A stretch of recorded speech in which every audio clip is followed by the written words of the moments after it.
오늘은 누가복음 19장에서 20장까지의 말씀을 읽었습니다.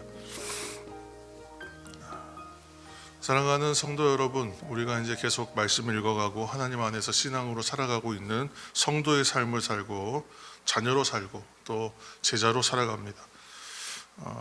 믿지 않는 사람들이 있잖아요.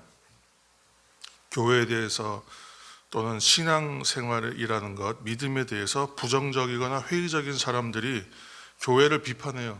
또 교회를 비난하기도 해요. 무시하기도 해요. 외면도 합니다. 그러나 그리스도인으로서 살아가는 성도들이 있지 않습니까? 우리들의 삶이 만약에 하나님 안에서 정말 그 올바른 방향성 안에서 변화되었다면, 또 정직하다면, 또 깨끗하다면 교회와 성도들을 세상이 무시할 수도 없고 결국은 외면할 수도 없습니다. 또한 동시에 목사가 하는 설교를 사람들은 듣지 않을 수 있어요. 외면할 수 있고 관심 없어 하고 들어도 모른 척 할 수도 있고 거절할 수 있습니다.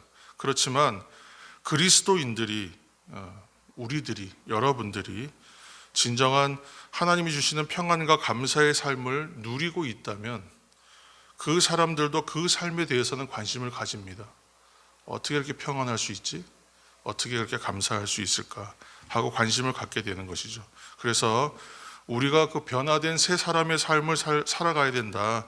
또 살자, 또 살아가게 된다. 이렇게 말씀드릴 때에 오늘의 이 성도의 삶을 살아가고 있는 각자의 체험들과 그 이야기들은요, 실제로 그렇게 살고 그렇게 살아내게 된다면 우리들의 삶의 이야기들은 정말 강력한 이야기가 됩니다.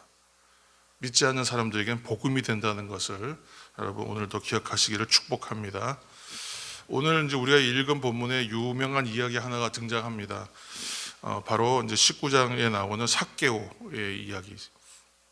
그런데 이 삭개오의 이야기는 사실은 누가복음 전체를 아우르는 가장 핵심적인 이야기다라고까지 평가하기도 합니다. 사실 우리 어렸을 때 주일학교에서도 성장한 주일학교 출신들은 삭개오 이야기 어렸을 때 많이 들었거든요. 그래서 뽕나무 위에 올라간 삭개오, 그래서 키가 작은 삭개오, 노래도 있어요. 그래서 이 삭개오에게 매우 친숙한 이야기인데, 너무 잘 아는 이야기인데 오늘 그 삭개오 이야기가 등장합니다. 19장 1절에서 2절까지의 말씀, 삭개오에 대한 이야기 한번 읽어보겠습니다. 19장 1절에서 2절입니다. 예수께서 여리고로 들어가 지나가시더라. 삭개오라 이름하는 자가 있으니 세리장이요 또한 부자라. 아멘. 삭개오 이야기가 시작됩니다. 예수님이 이 삭개오라는 사람의 집에 가시겠다. 스스로 이제 먼저 예수님께서 이제 가시겠다고 말씀하십니다. 7절 말씀입니다. 7절. 뭇사람이 보고 수군거려 이르되 저가 죄인의 집에 유하러 들어갔도다 하더라. 아멘. 예수님께서 직접 여길 가시겠다고 하니까 이 사람들이 굉장히 놀랍니다. 왜냐하면 이것이 많은 사람들이 보기에는 매우 그 걸림이 되는 일, 거리끼는 일입니다. 거리끼는 일. 왜 그렇겠어요? 잘 아시는 대로 삭개오는 지금 세리장이라고 말하잖아요. 세리장.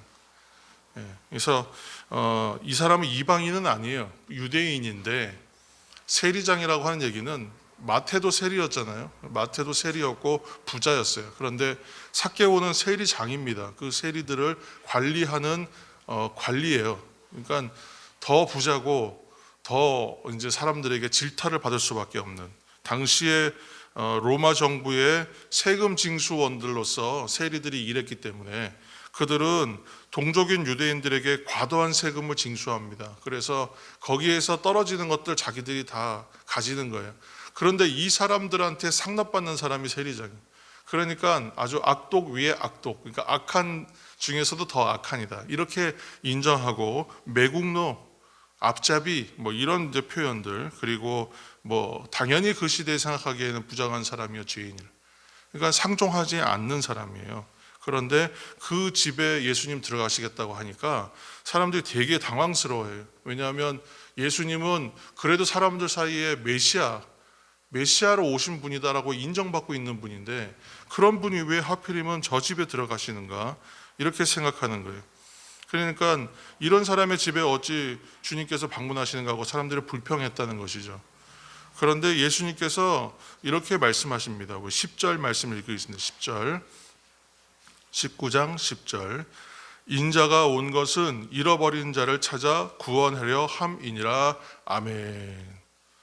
누가복음뿐만이 아니라 복음서 전체를 아우르는 한 절의 말씀이에요. 주님께서 이 땅에 오신 지상 사역의 목적은 잃은 자, 잃어버린 자, 잃어버렸다고 생각된 사람, 스스로 자기가 잃어버린 사람이라고 여기는 그 사람을 선택하여 그들을 부르고, 그들이 스스로 죄인이라고 여기는 그 사람들을 구원하시기 위하여 오셨다.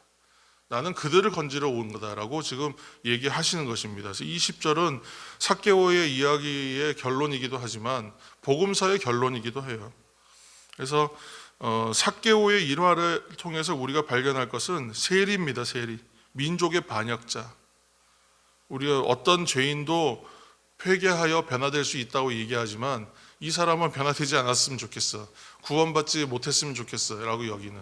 그러니까 지금 예전에 우리 요나 선지자 볼 때에 그 니느웨로 가라고 하시니까 니느웨가 혹시 구원받을까 봐 거기서 회개를 선포하는 말을 원래 3일길을 해야 되는데 하루만 이제 형식적으로 하고 그치잖아요. 혹시 회개해서 저들이 구원받을까 봐.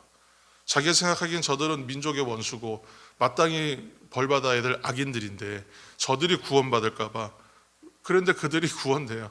근데 오늘 이 말씀 가운데에서 그러한 어떠한 죄인이라도 회개하여 변화된 새 사람이 될 수 있다는 것을 보여주시는 말씀입니다. 예수님이 보시기에는 그 당시에 지금 예수님께 와서 질문하는 이 많은 사람들이 있잖아요. 뭐 사두개인들, 바리새인들, 서기관들, 율법사들 다 왜 옵니까? 이 사람들 와서 자신들이 굉장히 의롭다고 여겨요. 그렇지만 어떻게 해요? 요한의 세례도 인정하지 않는, 회개하지 않는 사람들이었단 말이죠. 그러니까 예수님이 보시기에는 자신을 스스로 의롭게 여겨 회개하지 않는 그들보다 종교적 열심이 있었던 어떤 그 부자 청년들, 그런 사람들보다도 어쩌면 더러운 죄인이라고 스스로 여겨서 이 문제 예수님 앞에 왔을 때에 예수님 앞에 나아가고 그 앞에서 회개하여 삶이 완전히 변화되는 삭개오와 같은 사람들이 하나님, 예수님 보시기에는 내가 이들을 위해서 왔다라고 말씀하실 수 있었다는 것이죠. 그러니까 이들이 더러운 죄인으로 여겨서 자신을 죄인이라고 생각하는 사람들이 회개하는 것이 더 신앙의 본질적인 모습을 보여주는 부분이다라고 지금 누가는 말하고 있습니다. 그러므로 삭개오 이야기가 누가복음의 핵심 메시지라고 할 수 있겠다, 이렇게 말씀드리는 것이죠. 예수님은 당시에 유대교를 개혁하려고 오신 분이 아니에요. 그때의 신앙생활에 뭐가 잘못되었다라는 걸 지적하기 위해서 오신 것이 참 목적이 아니라는 거죠. 그리고 뭐 바리새인들이나 이런 사람들의 잘못을 지적하고 그들의 잘못된 것을 고치려는 것, 그것도 목적이 아니세요.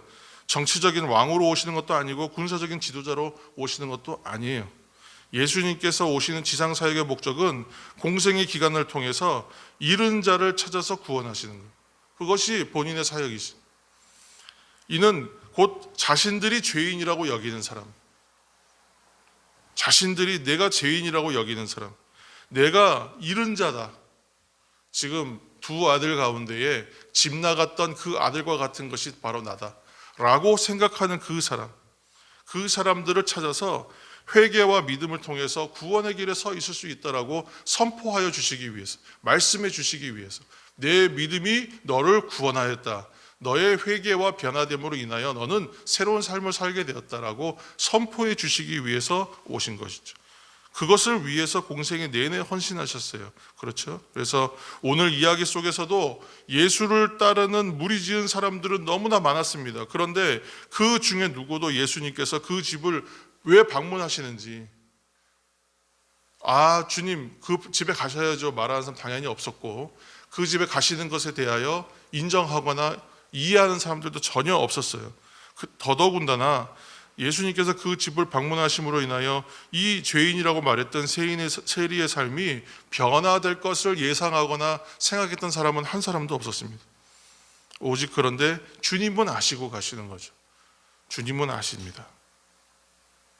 오늘 삭개오는 놀랍게도 회개해요. 그리고 변화된 삶을, 변화된 행동을 보입니다. 자신이 잘못한 것에 대하여 율법에서 말하고 있는 최고 가장 이제 뭐라고 할까 가장 엄격하게 적용해서 보통은 뭐 2배를 주라 뭐 이렇게 하는 건데 자기는 4배를 주겠다. 율법에서 아마 어느 율법에는 4배까지도 주라. 로마법이 아마 그랬던 것 같아요. 그래서 아마 자기가 알고 있는 한도 내에서는 최대로 자기가 보상하는 방법은 4배를 주는 것이라고 여겨서 나는 이제 회개하였고 주님 앞에서 새로운 삶을 살게 되었으니 이제는 나는 변화되었다라고 하고 그가 놀랍게도 변화된 삶을 실제로 행합니다. 자신이 저지른 잘못을 가장 철저한 규정을 적용해서 돌이키고 바로잡습니다. 한마디로 회개하고 그에 합당한 열매를 맺는 모습을 즉시로 보이고 있는 것입니다. 성도 여러분, 사람이 할 수 없는 것을 하나님은 하실 수 있다 그랬잖아요. 그러므로 겨자씨 하나일 만한 믿음으로 뽕나무를 뿌리채 옮기는 일이 이루어질 수 있다는, 그래서 이러한 믿음을 소유하시기를 축복합니다.